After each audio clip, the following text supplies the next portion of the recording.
I'm Chris Cuomo. Welcome to the first installment of Primetime, 13 minutes.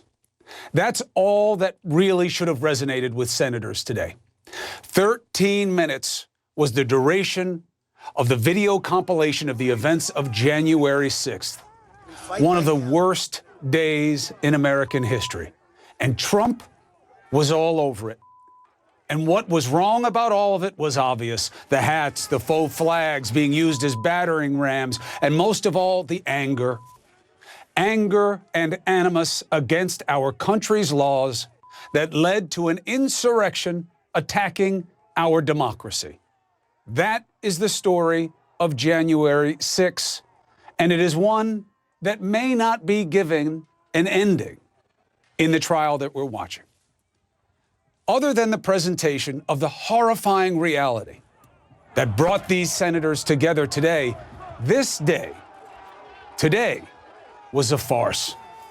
After all, there's only one reason this trial is being held after Trump's defeat, and that reason is Senator Mitch McConnell. McConnell asked to kick the trial until after Trump was out of office. This is a fact. He never said he was doing that because they had to consider whether or not it is proper to try a president so late in the game. That is a fact. He said he wanted to give the trial the time it deserved. He lied. He voted to say it wasn't constitutional. He didn't know that then? It was another bait and switch. Democrats, how many times will you pet the snake? The law here is clear. The Constitution provides no conditional nature to the Senate's duty. Okay? The Senate shall have the sole power to try all impeachments. That's it. There are no ifs. There is no other language. So what do? You follow the law. Where are the originalists? Josh Hawley, the inimitable Ted Cruz. His own former legal advisor says the senator is wrong about this. And it's not just that he's wrong, he's just not being honest. And this was not lost on the lead House manager, Jamie Raskin.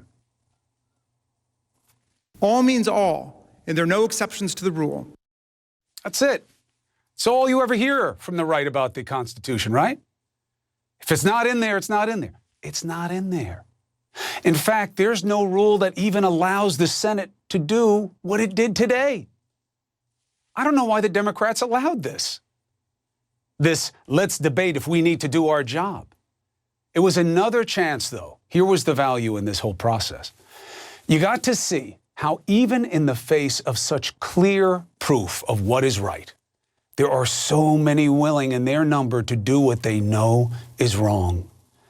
I was frankly shocked that only one more Republican joined the 55 other jurors in the vote to proceed. Senator Cassidy of Louisiana, a Republican, changed to a yes after last week and explained why. If you listen to it, it speaks for itself. It was disorganized, random, had nothing. They talked about many things, but they didn't talk about the issue at hand. The House managers made a compelling, cogent case, and the president's team did not.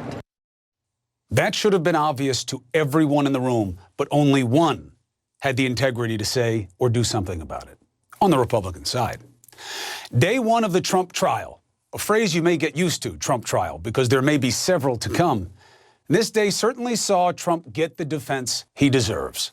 It was pathetic. Other key GOP jurors like Murkowski and Cornyn are panning the defense. I argue Trump's own lawyer made the best point of the day, and I'll tell you about it in a second. But to be clear about what mattered, Trump's guys don't have the law or the facts on their side. Those are both damning. Their advantage is they have the jury rigged in their favor. But be clear about what is before your eyes right now. And what we must never forget, it is a day that will live in infamy. January 6th is an insurmountable obstacle. House managers showed the first of many pieces of video evidence recounting that day. Trump's words on the 6th spliced with the mob's response to the same, and a reminder in between clips that 7 lives were lost, including a Capitol police officer and 2 other officers who took their own lives after that day. More than 140 in law enforcement injured. The video ends with Trump's tweet siding with the insurrectionists more than 4 hours after the Capitol was breached. Quote, "These are the things and events that happen when a sacred landslide election is so unceremoniously and viciously stripped away from great patriots." Imagine if Putin said it, how angry they would be. A lie that Trump told exclusively for his own advantage and to make people angry. And you know who made that case best today? Trump's own lawyer. The American people just spoke, and they just changed administrations. The people are smart enough, in the light most favorable to them, they're smart enough to pick a new administration if they don't like the old one. And they just did. Mr. President, former president, your own lawyer says you're lying. That's defense attorney Bruce Castor saying the people just spoke. They're smart enough. And Biden won. They changed administrations. The irony that these senators sit there and look forward to acquitting a man whose own lawyer admits he was lying. And I'll tell you what, you know what else he did, Mr. Castor? He invited a future Trump indictment. Listen to this. If my colleagues on this side of the chamber actually think that President Trump committed a criminal offense, and let's understand, a high crime is a felony and a misdemeanor is a misdemeanor. The words haven't changed that much over the time. After he's out of office, you go and arrest him. Now, we're going to talk about the possibility of that. And by the way, he's making an argument, but he knows it's not accurate. If you go back and look at the history of why they picked high crimes and misdemeanors, they were adopting a common law principle from the English. It wasn't about actual crimes. It was about their way of just not making it subjective. They didn't like that they chopped the head off the king when they didn't like how he did his job over there, so they wanted some standard. And they came up with a common law standard. It's not about felonies and misdemeanors. It's about abuse of office, period. And he should know that. But he's arguing a point. And by the way, that was the high point for Trump. Things went worse from there when the other Trump lawyer, David Schoen, took over. Listen. This trial will tear this country apart, perhaps like we have only seen once before in our history. So here's what they're saying. Don't hold Trump to account for encouraging an insurrection, because that may lead to another. I wonder by whom. Look, fear of Trump is a sham. Fealty to Trump is our challenge. How can so many senators still put Trump above accountability, above the law, especially when they were all witnesses to and potential victims of the insurrection? Think about it. When do you see a jury full of witnesses? A head prosecutor of a trial recounting his own ordeal as a victim in the same case. Here's Jamie Raskin.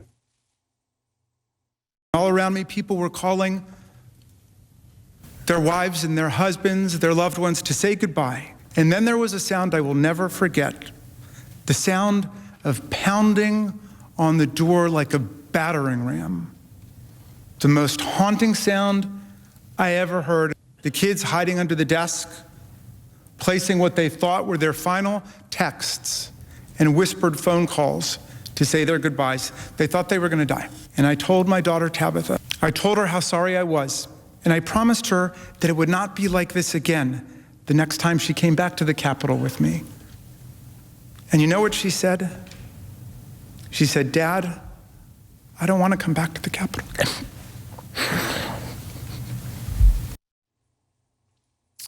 We all know that this was a massacre in the making, and we got lucky. Now, they have to think about this. The senators on the right side of the aisle are thinking about protecting the man who sent an angry mob to find them. How much of your party and yourselves can you give away before there is nothing left worth keeping? Today was about how clear the law is here. Tomorrow, the facts will be an even more powerful demonstration of the obvious. Will senators really give Trump a pass on his responsibility for one of the worst days in American history that could have cost them their lives?